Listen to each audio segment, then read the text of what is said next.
So welcome back. അതെ, ഒരു നീണ്ട ഇടവേളയായി. ഇനി 10-22 ദിവസമായെന്ന് തോന്നുന്നു. എനിവേ, ഇടവേളയുടെ കാരണം ഞാൻ പറയുന്നതായിരിക്കും നല്ലതെന്ന് തോന്നുന്നു. അതെ, ഒരു സർജറി ഉണ്ടായിരുന്നു. അപ്പോൾ ആ സർജറിയുടെ റെസ്റ്റിലാണ് ഞാൻ ഇരിക്കുന്നത്. അതുകൊണ്ട് തന്നെ എൻ്റെ ഈ കൈ അധികം പൊങ്ങത്തില്ലായിരിക്കും.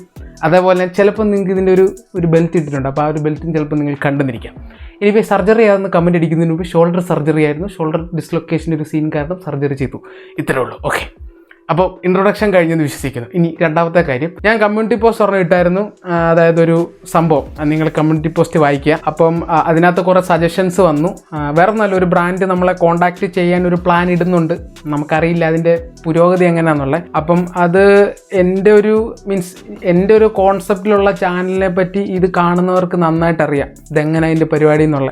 എന്തുമാത്രം ഞാൻ ബ്രാൻഡിനെ പറഞ്ഞിട്ട് ഓരോ ബ്രാൻഡുകൾ നമ്മൾ ശരിക്കിട്ട് ഉറക്കാറുണ്ട്. അതെ, അപ്പം ഇങ്ങനൊരു സംവിധാനത്തിൽ പോകുമ്പം നമുക്ക് ഇങ്ങനൊരു ഓഫർ വന്നപ്പോൾ എനിക്ക് ആക്ച്വലി ഞാനൊരു 1-2 തവണ അത് നോ പറഞ്ഞെങ്കിലും പിന്നെയും അതൊരു ഓപ്പർച്യൂണിറ്റി മിസ് ചെയ്യുന്നു എന്നുള്ളൊരു തോന്നൽ കാരണമാണ് ഞാൻ നിങ്ങളോട് ചോദിച്ചത്. കാരണം എനിക്ക് പരമാവധി നമുക്ക് ഈ ഒരു നല്ല രീതിയിൽ തന്നെ പോകും. ഞാൻ പറയില്ലേ, എപ്പോഴും പരമാവധി ശ്രമിക്കാമെന്നേ ഞാൻ പറയുള്ളൂ. ഒരിക്കലും ഞാൻ തീർത്തും ഉറപ്പൊന്നും പറയത്തില്ല. കാരണം അങ്ങനെ ഉറപ്പ് പറഞ്ഞ പല ചാനലുകളും പറ്റിച്ചിട്ടേ ഉള്ളൂ. അതുകൊണ്ട് ഞാൻ എപ്പോഴും പരമാവധി അറ്റ് ടു ദ എൻഡിങ് വരെ ഈ ചാനൽ ആ ഒരു രീതി കൊണ്ടുപോകാനേ ഞാൻ ശ്രമിക്കുകയുള്ളൂ. പക്ഷേ ഞാനിത് നിങ്ങളോട് അതുകൊണ്ടാണ് എനിക്കൊരു ഡിസിഷൻ എടുക്കാതെ വന്നപ്പോഴാണ് ഞാൻ നിങ്ങളോട് ആ ഒരു കമ്മ്യൂണിറ്റി പോസ്റ്റ് ചോദിച്ചത്. അപ്പം തീർച്ചയായിട്ടും കമ്മ്യൂണിറ്റി പോസ്റ്റ് ആരും കണ്ടില്ലെങ്കിൽ ഒന്ന് കണ്ടു നോക്കുക. പിന്നെ അതിനകത്ത് കുറേ പേരെയൊക്കെ കുറേ കോഡ് സംഭവങ്ങൾ സജസ്റ്റ് ചെയ്തായിരുന്നു. അതായത് ബ്രോ ഇതിങ്ങനെ കോഡായിട്ട് പറയണം, അതായത് ഇൻഡയറക്റ്റ് ആയിട്ട് എനിക്ക് കാര്യം മനസ്സിലാവണം, അങ്ങനത്തെ ഒരു സ്കീം. അപ്പം കുറേ പേര് 2-3 സജഷൻ ചെയ്തായിരുന്നു. പക്ഷെ ഞാനത് ആലോചിച്ചപ്പോൾ എനിക്ക് പറയാൻ തോന്നിയ സജഷൻ എന്ന് വെച്ചാൽ, അങ്ങനെയുള്ള വീഡിയോകളിൽ ആത്മാവ് ഊറ്റിയിട്ട് അല്ലെങ്കിൽ അത്ര നല്ലതായിട്ട് തോന്നിയില്ല എന്നുള്ളൊരു വചനം. അതായത് ആത്മാവ് ഊറ്റൽ ബേസ് ചെയ്ത് ഞാൻ എന്തെങ്കിലും ഒരു കാര്യം പറയുമായിരിക്കും. അങ്ങനെ ആയിരിക്കണം നിങ്ങളത് മനസ്സിലാക്കേണ്ടത്, ആ ഒരു വീഡിയോ എന്ത് ടൈപ്പിലുള്ളതാണെന്നുള്ളത്. അതാണ് ഞാൻ നോക്കിയിട്ട് നമ്മുടെ ചാനലുമായിട്ട് കൂടുതൽ ചേർന്നിരിക്കുന്നത്. കാരണം ഞാൻ ബാക്കി എല്ലാ ഫോണുകളും നമ്മൾ അൺബോക്സ് ചെയ്യുമ്പോഴും ആത്മാവ് കറക്റ്റായിട്ടാണ് ഊറ്റുന്നത്. പക്ഷേ ഈ ഫോണുകൾ വരുമ്പോൾ ചിലപ്പോൾ ആത്മാവ് ഊറ്റുന്നതിൻ്റെ ആ ഒരു ആഘാതം കുറവായിരിക്കും.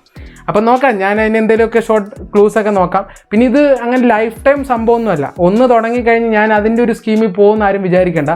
എനിക്ക് കംഫർട്ടബിൾ അല്ലെങ്കിൽ നമ്മളത് വിടും. പിന്നെ ഇതെന്താ സംഭവം എന്നറിയാൻ എനിക്കൊരു സംഭവമുണ്ട്. അതേപോലെ നിങ്ങളുടെ ഒരു സപ്പോർട്ടുണ്ട്. ഞാൻ ഇപ്പം നോക്കിയിട്ട് അതിനകത്ത് അത്യാവശ്യം 80% ആൾക്കാർ സപ്പോർട്ട് ചെയ്യുന്നുണ്ട്. നിങ്ങളുടെ ആ ഒരു സപ്പോർട്ടിനെയും പിന്നെ ആ ഒരു ഓപ്പർച്യൂണിറ്റിനെയും കൂടെ ഞാൻ അംഗീകരിച്ച് നമുക്കൊരു ശ്രമം നടത്തി നോക്കാം. ബട്ട് സ്റ്റിൽ ആ ഒരു കുറച്ച് പേര് 20% ആൾക്കാർക്ക് ഒരു എതിർപ്പുണ്ടെങ്കിൽ ഞാൻ ഒരിക്കലും നിങ്ങളെ ഈ പറഞ്ഞ നിങ്ങളുടെ ഡിസിഷനെ ഞാൻ എതിർക്കുന്നില്ല. വളരെ നല്ല കാര്യം. ആ 20% ആൾക്കാരോട് പറയാനുള്ളത്, അങ്ങനെ ഒരു ഇൻറ്റഗ്രിറ്റി നന്നായിട്ട് പോകുന്നു. ഇപ്പം 80% കൊടുത്തവരാണെങ്കിൽ പോലും നിങ്ങൾക്ക് ഈ ചാനലിൽ ഇൻറ്റഗ്രിറ്റി വളരെ മോശമായിട്ട് തോന്നുവാണെങ്കിൽ കമൻ്റ് അടിക്കുക, അതേപോലെ അൺസബ്സ്ക്രൈബ് ചെയ്യുക. അതാണ് എനിക്ക് പറയാനുള്ളത്.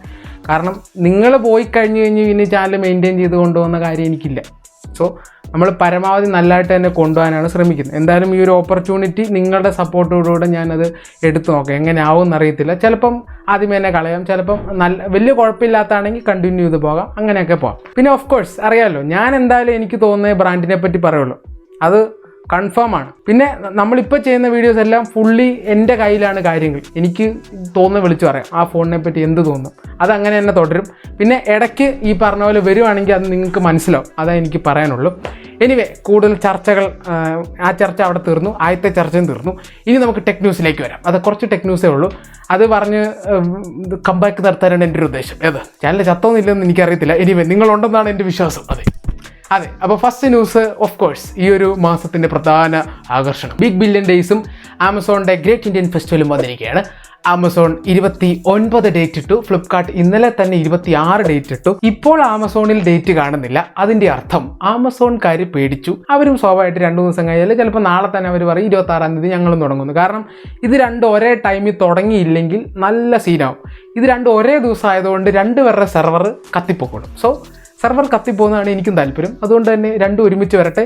ഇഷ്ടം പോലെ ഓഫേഴ്സ് വരാതിരിക്കാം. പിന്നെ ഇതൊരു പ്രഹസനമായിട്ടും ഈ പറഞ്ഞ ആമസോണും ഫ്ലിപ്കാർട്ടും എടുക്കാറുണ്ട്.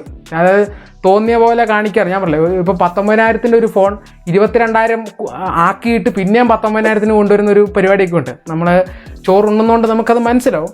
എനിവേ, അങ്ങനത്തെ തറ പരിപാടികളൊക്കെ അവർ കാണിക്കാം. അത് ചിലതൊക്കെ വലിയ കുഴപ്പമില്ലാത്ത ഓഫറും വരാം. സോ എന്തായാലും കൂട്ടത്തിൽ ഭേദമായിരിക്കും ഈ ഒരു ഓഫർ. അടുത്തായിട്ടുള്ള ഫോൺ വന്നിരിക്കുന്നത് നമ്മുടെ റിയൽമി അണ്ണൻ്റെ ഭാഗത്തു നിന്നാണ്.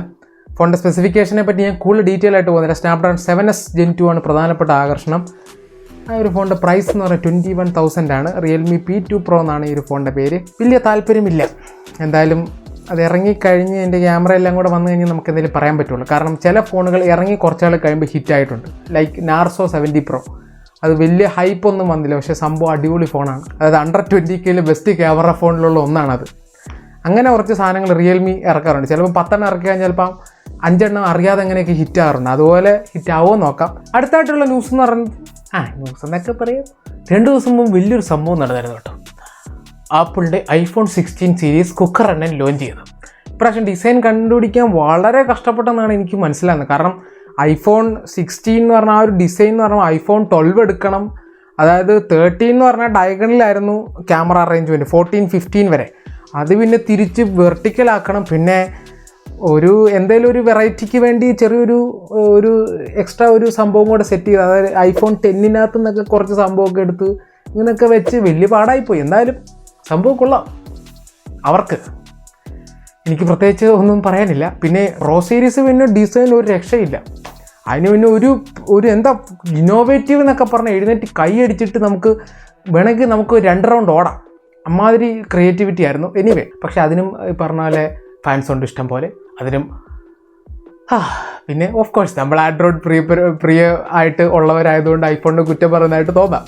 എനിവേ, കുറച്ചൊക്കെ മാറ്റങ്ങളുണ്ട്, ഇല്ലെന്ന് പറഞ്ഞില്ല. അവരുടെ കുറേ സംഭവങ്ങളൊക്കെ അത് വലിയൊരു സംഭവം തന്നെയാണ്. അത് നമ്മൾ എഗ്രി ചെയ്ത് പറ്റുള്ളൂ. ലൈക്ക് 4K 120 FPS ആര് വിചാരിച്ചു ഇങ്ങനത്തെ ഒരു സംവിധാനം വരുമെന്ന്. പിന്നെ വീഡിയോ ക്വാളിറ്റിയുടെ കാര്യത്തിൽ ഇപ്പോഴും സാംസങ് പോലും എത്തിയിട്ടില്ല, അതാണ്. പക്ഷേ ബാക്കി കാര്യത്തിലൊക്കെ ഐഫോൺ സാംസങ്ങിൻ്റെ പോലും എത്തിയിട്ടില്ല. അതെ, അതാണ് വേറൊരു സംഭവം. തിരിച്ചും ചിന്തിക്കണം. എനിവേ, ആക്ഷൻ ബട്ടണൊക്കെ വന്നിട്ടുണ്ട്. പഴയ പോലെ ക്യാമറ നമുക്ക് ഇങ്ങനെ ക്ലിക്ക് ചെയ്യാൻ പറ്റും. വലിയൊരു സംഭവമാണത്.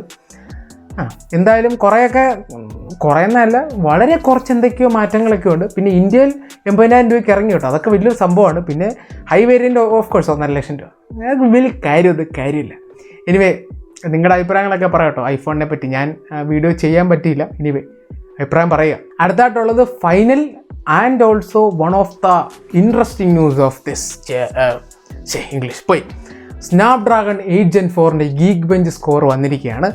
ഇപ്രാവശ്യം നമ്മൾ പൊളിക്കും. കഴിഞ്ഞ വർഷവും ഞാൻ ഇത് തന്നെ പറഞ്ഞു, അതിൻ്റെ തലേ വർഷവും ഞാൻ ഇത് തന്നെ പറഞ്ഞു, നമ്മൾ പൊളിക്കും. അതായത് ഞാൻ ഐഫോണിനെ തോപ്പിക്കും എന്നാണ് ഞാൻ ഉദ്ദേശിക്കുന്നത്. വർഷങ്ങളായിട്ട് പറയുന്നല്ലാതെ പൊളിക്കുന്ന സ്കീം വരെ ഇതുവരെ അമ്മരെത്തിയിട്ടില്ല. എനിവേ, ഇപ്രാവശ്യം പൊളിക്കുമെന്ന് എൻ്റെ ഒരു വിശ്വാസം. കാരണം അവരുടെ കസ്റ്റം CPU മാനുഫാക്ചറിങ് ആണ്. ആർക്കിടെക്ചർ ഫുള്ള് റീഅറേഞ്ച് ചെയ്തൊരു പരിപാടിയാണ്. അപ്പോൾ സ്കോർ അത്യാവശ്യം ഞെട്ടിപ്പിക്കുന്നതാണ്. 3236 ആണ് സിംഗിൾ കോർ സ്കോർ, 10,049 ആണ് multi core score. 4.5 GHz clock ചെയ്തേക്കുന്നത്. അതായത് ഡേഞ്ചർ സോണാണ്. 4.5 GHz ഒരു CPU ക്ലോക്ക് ചെയ്യാന്ന് വെച്ചാൽ, അത് മൊബൈൽ CPU ക്ലോക്ക് ചെയ്യാന്ന് വെച്ചാൽ അമ്മരെന്താ ഉദ്ദേശിക്കുന്നതിൽ. ചിലപ്പോൾ ഇത് പുഴുങ്ങി നമുക്ക് വേണമെങ്കിൽ അരി വേവിച്ചെടുക്കാൻ പറ്റുമായിരിക്കും. കാരണം ഇപ്പോഴത്തെ ഗ്രേഡ് വെച്ച് ഓംലെറ്റാണ് നമുക്ക് ചൂട് ഈ പറഞ്ഞ പോലെ സെറ്റ് ചെയ്യാൻ പറ്റുന്നത്. പക്ഷേ ഇത് മിക്കവാറും അരി വേവിക്കാനുള്ള ചൂട് കിട്ടും.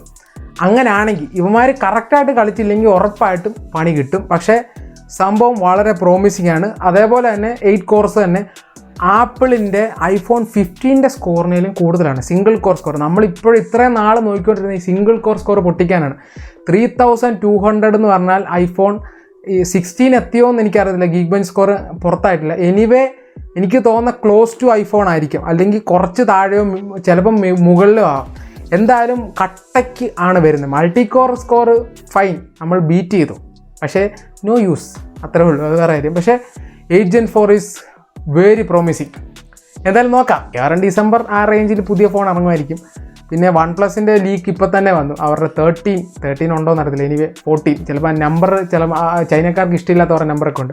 ഏതെങ്കിലും ഒരു നമ്പറിൽ പുതിയൊരു സാധനം വരും, അത് 8 Gen 4 ആയിരിക്കും എന്ന് പറയുന്നു. പിന്നെ സ്നാപ്ഡ്രാഗൺ ഫോർ ഗാലക്സി, അതെ, അങ്ങനത്തെ ഒരു സംവിധാനം ജനുവരി നമുക്ക് വരുമായിരിക്കും. അതിനകത്ത് 8 Gen 4 ആയിരിക്കും. എനിവേ, നല്ല പ്രതീക്ഷയ്ക്ക് വകയുണ്ട്. നമുക്ക് നോക്കാം. ഇപ്രാവശ്യമെങ്കിലും ബയോണിക്കിനെ പൊട്ടിച്ചാൽ നല്ലത്, അല്ലെങ്കിൽ അടുത്ത വർഷവും ഞാൻ പൊട്ടിക്കുമെന്ന് പറയും. അത്രേ ഉള്ളൂ. അപ്പോൾ അങ്ങനെയൊക്കെയാണ് കാര്യങ്ങൾ. അപ്പോൾ പുതിയൊരു വീഡിയോ എല്ലാവർക്കും